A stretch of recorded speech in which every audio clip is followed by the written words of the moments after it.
ವ್ಯಸನ ಮುಕ್ತ ಸಮಾಜ ನಿರ್ಮಾಣಕ್ಕೆ ಸಂಕಲ್ಪ ಮಾಡಿರುವಂತಹ ಧರ್ಮಸ್ಥಳದ ಧರ್ಮಾಧಿಕಾರಿ ಡಾಕ್ಟರ್ ವೀರೇಂದ್ರ ಹೆಗ್ಗಡೆರವರ ಕಲ್ಪನೆ ಸಾರ್ಥಕವಾಗಬೇಕು ಅಂತ ಸಮಾಜ ಸೇವಕ ಆರ್ಟಿಒ ಮಲ್ಲಿಕಾರ್ಜುನ್ ತಿಳಿಸಿದರು. ತಾಲೂಕಿನ ಕಿಕ್ಕೇರಿ ಗ್ರಾಮದ ಕುರುವಿನಶೆಟ್ಟಿ ಸಭಾಭವನದಲ್ಲಿ ಶ್ರೀ ಧರ್ಮಸ್ಥಳ ಯೋಜನೆ ವತಿಯಿಂದ ಏರ್ಪಡಿಸಿದ್ದ 2015ನೇ ಮಧ್ಯವರ್ಜನ ಶಿಬಿರ ಉದ್ಘಾಟಿಸಿ ಮಾತನಾಡಿದರು. ಕುಡಿತ ಚಟದಿಂದಾಗಿ ಮಾನಸಿಕ ನೆಮ್ಮದಿ, ಆರೋಗ್ಯ ಮತ್ತು ಆರ್ಥಿಕ ಸ್ಥಿತಿಗತಿ ಹಾಳಾಗುತ್ತದೆ. ಹಾಗಾಗಿ ಕುಡಿತ ಸೇರಿದಂತೆ ಯಾವುದೇ ಚಟಕ್ಕೆ ಬಲಿಯಾಗದೆ ಎಲ್ಲರೂ ಉತ್ತಮ ಸಮಾಜ ನಿರ್ಮಾಣ ಕಾರ್ಯದಲ್ಲಿ ಕೈ ಜೋಡಿಸಬೇಕು. ಮದ್ಯ ಸೇವನೆ ಸಮಾಜ ದುಶ್ಚಟಗಳಲ್ಲಿ ಒಂದಾಗಿದ್ದು, ಇದು ಸಮಾಜದ ದೊಡ್ಡ ಪಿಡುಗಾಗಿ ಪರಿಣಮಿಸಿದೆ. ಇಂತಹ ಪಿಡುಗನ್ನ ಸಮಾಜದಿಂದ ಹೊರ ಓಡಿಸುವ ನಿಟ್ಟಿನಲ್ಲಿ ಶ್ರೀ ಕ್ಷೇತ್ರ ಧರ್ಮಸ್ಥಳ ಗ್ರಾಮಾಭಿವೃದ್ಧಿ ಯೋಜನೆ ನಿರಂತರ ಶ್ರಮಿಸ್ತಾ ಇರುವುದು ಶ್ಲಾಘನೀಯ ಅಂತ ತಿಳಿಸಿದರು. ಶ್ರೀ ಕ್ಷೇತ್ರ ಧರ್ಮಸ್ಥಳ ಗ್ರಾಮಾಭಿವೃದ್ಧಿ ಯೋಜನೆಯ ಚನ್ನರಾಯಪಟ್ಟಣ ಜಿಲ್ಲಾ ನಿರ್ದೇಶಕ ಡಾಕ್ಟರ್ ಯೋಗರಾಜ್ ರವರು ಮಾತನಾಡಿ, ಶ್ರೀ ಕ್ಷೇತ್ರ ಧರ್ಮಸ್ಥಳ ಗ್ರಾಮಾಭಿವೃದ್ಧಿ ಯೋಜನೆಯಿಂದ 2015ನೇ ಮಧ್ಯವರ್ಜನ ಶಿಬಿರವನ್ನು ಕಿಕ್ಕೇರಿ ತಾಲೂಕಿನಲ್ಲಿ ಆಯೋಜನೆ ಮಾಡಲಾಗಿದ್ದು, ಮದ್ಯ ವ್ಯಸನಿಗಳಿಗಾಗಿ 7 ದಿನಗಳ ಶಿಬಿರವನ್ನು ಹಮ್ಮಿಕೊಳ್ಳಲಾಗಿದೆ.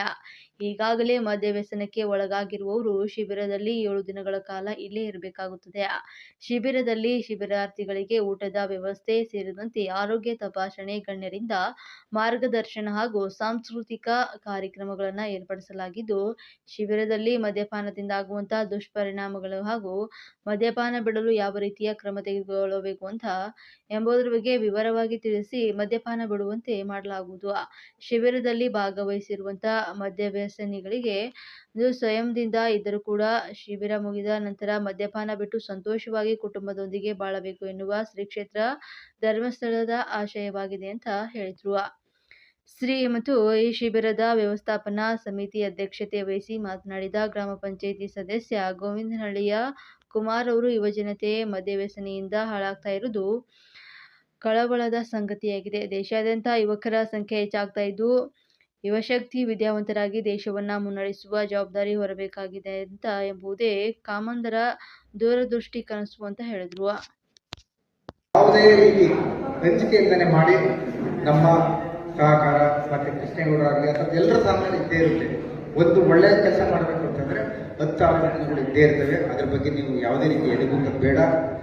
ಇಂತಹ ಕೆಲಸವನ್ನ ಸರ್ಕಾರ ಮಾಡಬೇಕಾಗಿತ್ತು, ಭಾಗಶಃ ಅದು ಮಾಡ್ತಿದೆ ಅನ್ನೋದನ್ನ ನಾರಾಯಣಸ್ವಾಮಿ ಅವರು ಎಚ್ಚರಿಕೆಯಿಂದ ಹೇಳಿದ್ದಾರೆ. ಮೊದಲು ಕಡ್ಡಾಯವಾಗಿ ಶಿಕ್ಷಣ ಆಗಬೇಕು. ಎಲ್ಲಿ ಶಿಕ್ಷಣ ಇರುತ್ತೆ ಅಲ್ಲಿ ದೇವರಿರ್ತಾನೆ. ಆ ದೇವರು ಭಾಗಶಃ ಮಂಜುನಾಥ ಸ್ವಾಮಿ ಆ ಪ್ರೇರಣೆಯನ್ನ ಎಲ್ಲರಿಗೂ ಕೊಡ್ತಾ ಇದ್ದಾರೆ. ಚತುರ್ವಿದ್ಯಾ ರೀತಿಯಲ್ಲಿ ಧರ್ಮಸ್ಥಳ ಸಂಸ್ಥೆ ಎಲ್ಲಾ ರೀತಿಯ ಸಹಕಾರ ಕೊಡ್ತಾ ಇದೆ.